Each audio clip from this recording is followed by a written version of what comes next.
bu ikki fuqaromiz ikkovini ham nogironligi bo'lgani sababli ularga qo'shimcha daromad topgan motoblok berganmiz, xonadonlarni chiroyli qilib sharoitlarni berganmiz. Ham ukamiz kosibchilik bilan shug'ullanadi.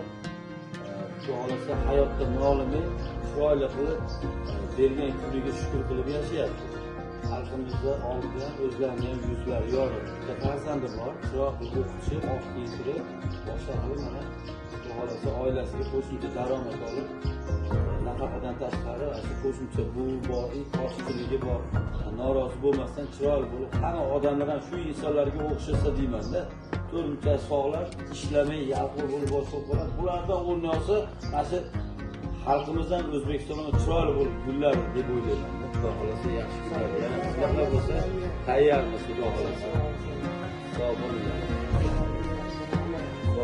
Xudosi yangi do'konlar berdik. Mana xudosi yangi do'konlarda ham ochilish marosimlarida qilib beramiz. Mana chiroyli bo'lib yoshlarga yana hunar o'rgatasiz, o'zingizdan qo'lingizdan.